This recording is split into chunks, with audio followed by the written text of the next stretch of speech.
This time, I visited Belgravia Parks in the cold evening. The lighting was less than optimal, especially since I already have poor eyesight. Though less extreme, this connects to Nick of Stephen King's The Stand. In the beginning of this horror, he loses one of his eyes. He has lived his whole life blind and mute, yet this addition to his disability leads him to suicidal thoughts. The novel says he believed he would have shot himself in the head days ago and had done with it, after Nick thought about what life would be like without his other eye. This new world is horrifying and already difficult to live in as an able-bodied person.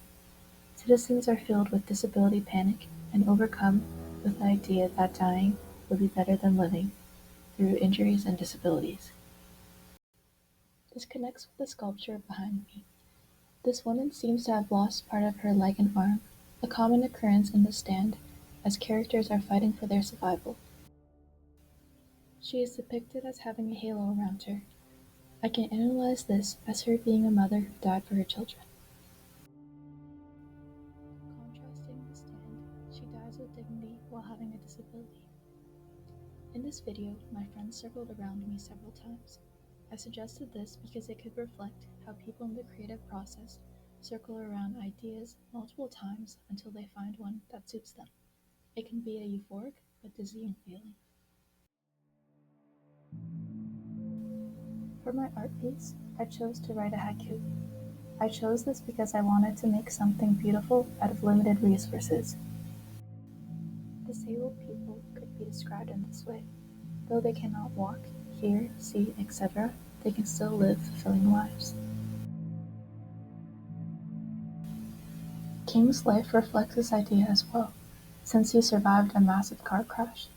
Shortly after, he was still able to take the interview from the Paris Review and write dozens of novels.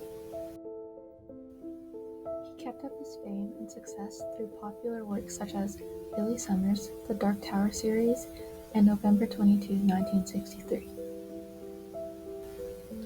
King often leans towards neoliberalism, focusing his efforts on the works that make him the most money. The Dark Tower, his currently longest series, builds on quite a formulaic story. There is the chosen one archetype, who has to save his dying world. The story has your typical mysterious antagonist, whose identity is not fully revealed until the later books. The series is just as formulaic as the popular Boys Over Flowers. This media company and King both are able to heavily capitalize on simple stories that can be duplicated over and over again. These stories never seem to get old. When asked where he feels he is during his creative process, he says, "I'm not physically aware of my body very much." He does not benefit from his able-bodied self when creating successful works. He unconsciously knows that you don't need working eyes, ears, legs, or even arms to write a masterpiece.